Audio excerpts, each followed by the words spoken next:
Gravando lá. Bom dia novamente. Então, tópicos especiais do dia 25 de março de 2021 de treinamento físico.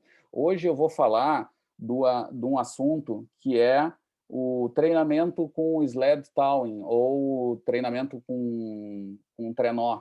Tá? É um exemplo de treinamento resistido, né? Resistido, que a gente acabou de ver aí com os alunos, que foi super bem apresentado, né? Vários exemplos disso. Vou falar um pouquinho mais em detalhe de uma série de estudos que aconteceu na ESEF, então foi com colegas de vocês, e aí eu conto um pouco também da história da pessoa, né? Que é uma aluna muito querida minha, que é a Patrícia Pantoja, uma aluna que trabalhou comigo desde quando eu estava terminando o mestrado, doutorado, e ela era bolsista do professor Cruel, e depois a gente colaborou, ela fez mestrado com o professor Cruel com patinação, ela é uma atleta de patinação artística, foi de alto nível, foi treinadora até de atleta em nível pan-americano, do rapaz gaúcho, que eu não lembro do nome, mas que sempre era o atleta de patinação, era um rapaz magrinho de Novo Hamburgo, eu não lembro do nome, mas vocês provavelmente alguns de vocês vão lembrar assim, que era sempre o mesmo, né? O cara que foi de altíssimo nível e com medalhas nesse nível. E a Patrícia era treinadora dele,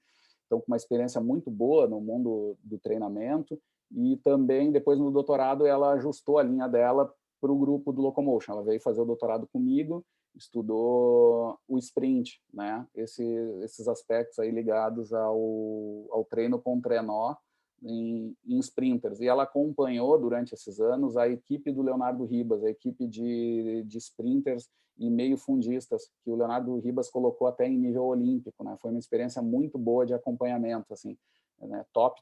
Eles iam para maiores centros de treinamento do mundo, do Michael Johnson, na Europa, e nisso a gente acompanhava eles, fazia avaliação de alguns elementos, com respostas nesse mundo real, assim, do treino, muito legal. Tá? E, bom, deixa eu falar aqui um pouquinho, deixa eu mostrar para vocês um pouquinho de um dos estudos, né? Deixa eu ver se aparece aqui, que agora eu vou fazer ao vivo, tá, gente? Eu estava preparado para o outro assunto, mas não vai ter problema. Olha só, vejam se aparece para vocês aí o arquivo PDF do Sprint aí, tá aparecendo? Tá. Olha só, esse foi um dos trabalhos dela. O que acontece? A gente combinou com o Morin, professor Jean-Benoît Morin, cara que eu tinha conhecido lá via Briswalter, né? Um professor mais antigo, que eu colaborava com o meu primo, Marcos, e tal. O Morin tinha ido para Nice, e aí a gente acabou conhecendo ele, e a gente pensou em um projeto, em 2 artigos que envolviam o Morin, na linha do professor Morin também, e do que a gente estudava também. E a gente acabou estudando isso, né? Essa mecânica da aceleração com sprint, aí sem o sled towing, tá? Mas com efeito do envelhecimento. E a gente viu o efeito era uma prova, era um campeonato europeu de atletismo, então com atletas treinados em velocidade, eram todos finalistas das provas de 100 metros, desde os 40 anos até 90 anos. Tá? Então a gente tinha um grupo relativamente controlado, né? E a gente avaliou os diagramas de força, velocidade, potência e velocidade no sprint, nessa prova, em Lyon, né? Era na cidade, eles foram lá coletar. E, bom, alguns resultados estão aqui. Vejam aqui, gente, primeiro, diferenças, tá? O que acontece? O resultado melhor é sempre do atleta de 39 anos, vamos simplificar, de 40 anos, né? E o resultado pior é do atleta de 96 anos, né? Ou seja, uma baita de uma variação, tá? E depois a gente avaliou por ano isso também, em média, o quanto caía a potência, o quanto caíam vários elementos. Mas só 2 exemplos, vai ter várias figuras exemplificando esses 2 quadros, tá? Vejam aqui a velocidade horizontal, avaliada pelo radar, vejam o que o radar mostra e o que a gente simplifica, tá? Isso, Ramiro, tem que cuidar, inclusive, quando a gente usa o radar, saber que a gente perde alguma informação pela modelagem matemática, tá? O sprint verdadeiro, a velocidade verdadeira tem oscilações aqui depois dos primeiros passos. Claro que tem um pouco de ruído aqui no meio, mas não é só ruído. A velocidade ela não é essa linha bonita como às vezes a gente acha que é. Biomecanicamente tem oscilações da velocidade aqui a cada passo, digamos assim. Mas tá, a gente... Pode mostrar depois esse artigo, Tarta, por favor. Claro.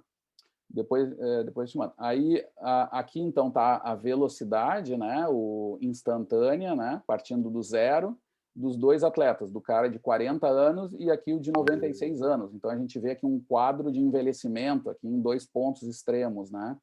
E aqui a gente tem a força, tá? A força horizontal que eles aplicam ao longo da prova, em tempo, tá? Do tiro, tá? E vejam aqui a resposta de potência ao longo do tempo, a clássica curva de potência do sprint, tá? Que o de Prumper já tinha determinado nos anos anteriores e tal. E vejam a diferença de potência do atleta de 40 anos para o atleta de 96 anos. Tá? E o tempo, a diferença disso de desempenho é uns 4 segundos. Né? O atleta de 40 anos faz em torno de 11 segundos, um pouco abaixo de 11 segundos, e o idoso, o de 96 anos, ali faz em torno de uns 14 segundos, alguma coisa assim. Se não estou enganado, tá? Depois, se aparecer o número, e vocês verem, aí até me ajustem. Mas é isso, são poucos segundos, mas que geram muita potência de diferença para fazer esses segundos. Né? Aqui tem um pouco da matemática que está colocada, mas o que eu queria mostrar para vocês é a curva de potência do sprint que acontece tradicionalmente, que não é diferente daquela que o aluno mostrou. Aquilo que a gente vê, que geralmente a curva de potência e velocidade, ela está deslocada para a esquerda, mas essa curva é quando eu analiso um músculo isolado.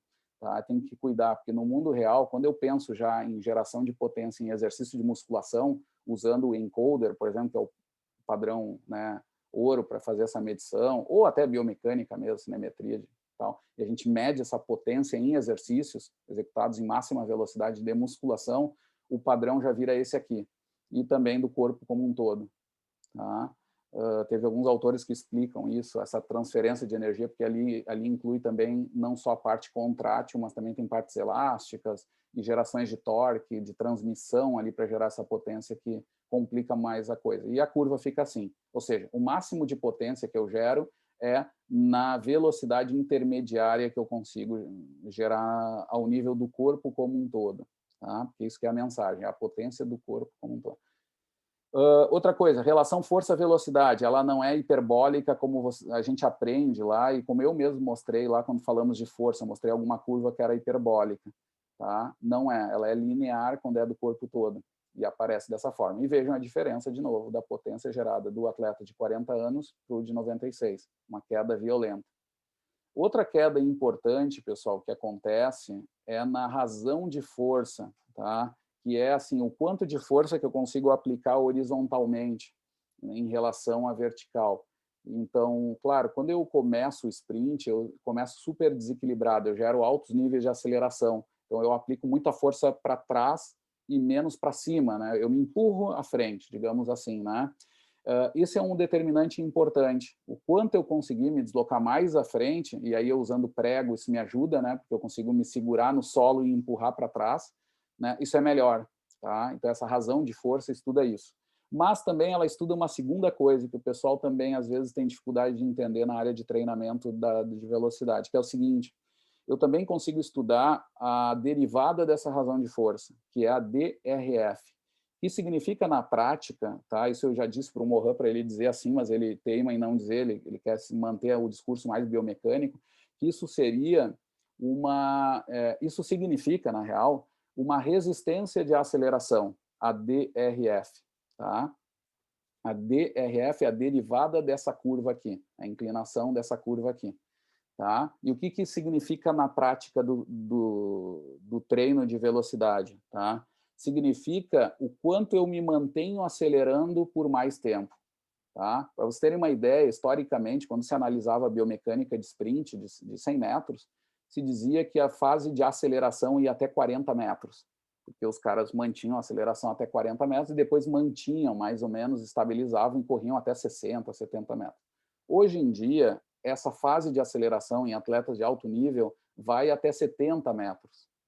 Eles são mais rápidos, mas é pouca coisa, porque muda, imagina nos trechos, muda meio segundo ou menos em cada trecho, mas eles correm, a grande diferença é que eles se mantêm acelerando por mais tempo. Tá? Eles mantêm, então, a fase essa de aceleração vai até os 70 metros. E caras como o Usain Bolt conseguem não ter nem desaceleração, ele só mantém até o final. E isso varia um pouco. Tem uns que desaceleram, mas é a partir dos 70, não aos 40 que era antes. Então, a DRF vai dizer isso. Se o cara tem maior essa DRF, significa que ele consegue se manter acelerando por mais tempo. né? E isso é bom, tá? Porque ele mantém uma tendência de produção de força contra o solo maior. Tá? Isso é um limite do problema da velocidade. Quando chega próximo da velocidade máxima, é difícil de manter essa frequência de passada já com uma inércia tão grande, porque tu já vem em alta velocidade no passo e tu não consegue aplicar novas forças para acelerar além disso, né? A mais do que tu já vem de alta velocidade. Esse que é o desafio da resistência de velocidade ou da DRF. Tá? A DRF também é modificada aí. Diga, Ramiro. Deixa eu ver se eu tenho uma curva da DRF. Tarta, assim, quando tu comentou a questão da biomecânica, eu lembrei que isso foi uma coisa que eu falei, que eu e o Rafa, a gente já conversou, né? E a gente tinha, então, referências sobre 10% e 20%, que a gente comentou, e os 80%. A questão que a gente falou bastante foi que quando a gente usava uma carga menor, a biomecânica da corrida acabava mudando um pouco, o atleta acabava não correndo com o tronco tão voltado para baixo, né, tão, digamos assim, mais rente ao solo, né, mais para frente, mais inclinado, e isso acabava produzindo uma potência, se não me engano, horizontal, né, uma força horizontal um pouco menor, e por isso que se optava, então, por fazer a corrida com 80 ou com essa biomecânica maior. Aliás, com essa carga maior para ter essa variação de biomecânica. Tu comentou que a conta que vocês fizeram antes tinha sido de 10% e 20%. E a biomecânica, como é que foi? Assim, ó, deixa eu te fazer até uma revisão disso. Do que eu estudei ao longo dos anos e conversando até com os colegas, eu conversei bastante com o inglês, o Lindhorn, que foi um pioneiro desses estudos de sled towing e tal, um cara já aposentado na Inglaterra, e conversando com o Mohan mesmo, né, e em cima, indiretamente, né, sobre o que o Alcaraz faz, o Pedro Alcaraz, o que acontece? Primeiro, para ver bem o que a biomecânica mostra. Depois dos 20%, tem vários atletas, isso vai depender do nível deles, tá? Mas tendencialmente eles vão começando a inclinar mais o tronco. E esse grupo mais antigo ali, com o Alcaraz e tal, afirmava que não era bom treinar acima disso porque mudava a técnica e aí tinha um possível perda de transferência, tá? Tinha um discurso assim. E aí, o que acontece?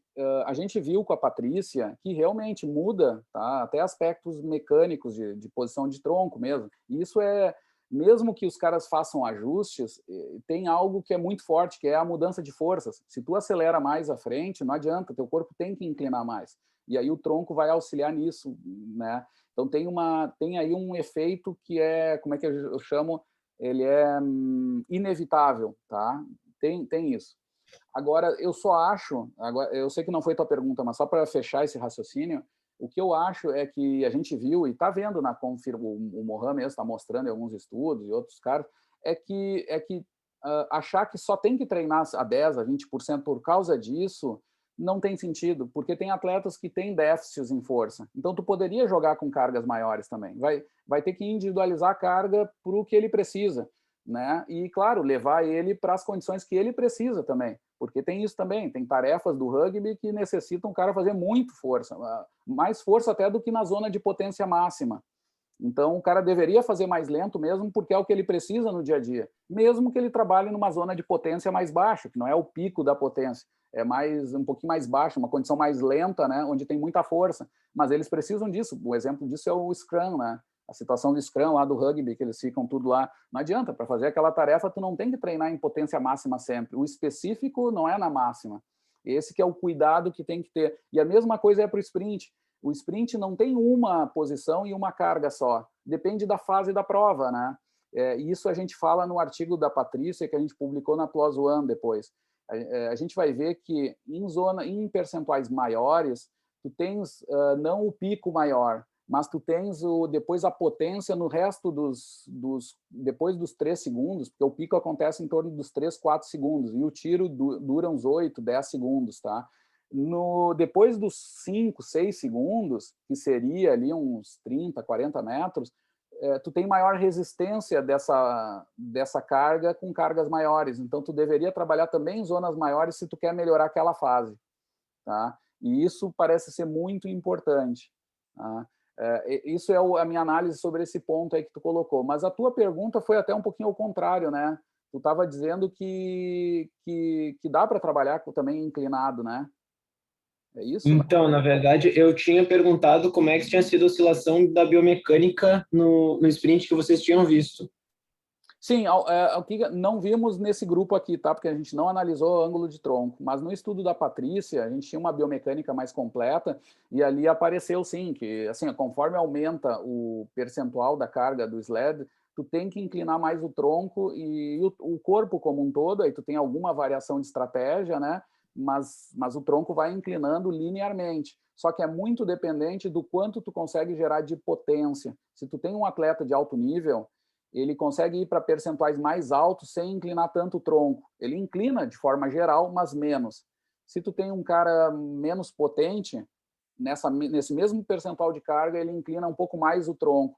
Ele vai buscar alguma, como é que se diz, alguma compensação, assim, e isso é relativamente ruim, porque associado a isso tem também a oscilação do tronco, porque não existe uma posição. Ao longo da passada, a gente faz isso, né? Entendeu? E aí esses caras mais fracos fazem demais isso. E isso é ruim também, oscilar muito o tronco na flexão e Faz extensão. sentido. Faz sentido. Vocês fizeram com comparação com algum outro exercício, tipo CMJ, alguma coisa, para ver força de isquiotibial, posterior, anterior, nada? Não. Assim, ó, anos depois surgiu essa relação direta do Mohan. Eu acho que é antiga, né? Mas agora essa moda de analisar os isquios nesse sprint surgiu um pouco depois, assim. A gente não tinha essa relação direta. Sabe que é potente, né? E tem relação com lesão, mas a gente não estava focado nisso, assim. Então não fizemos mesmo medida direta. Não fizemos, e até te digo isso nos passou um pouco, porque depois que começaram a discutir essa questão, e aí relacionar também essas cargas ao que pode fortalecer ou não os isquios, né, e tal, toda essa discussão de papel de isquios, né. Mas eu sei que ele é importante, né, ele é um transferidor de energia e um potente propulsor, né, a gente sabe que é Sim. difícil da lesão, né. Valeu, Tata. É isso aí. Então, nesse estudo aqui, a gente observou essas quedas, tá? As quedas de desempenho aconteciam mais ou menos de 1% por ano nesse grupo, tá? A gente avaliou isso.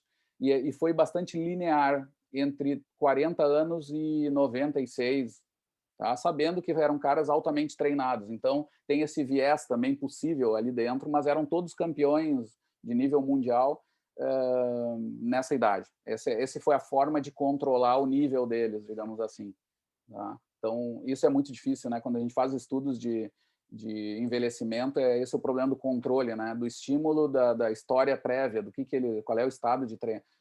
Eles podem ter, por exemplo, quantidade de atividade física igual. Se tem algo estranho, porque o idoso, ao longo da vida, reduz um pouco isso. Se tu tem isso, às vezes pode ter uma compensação ao contrário. Isso apareceu no estudo do Cram, por exemplo, que ele viu que corredores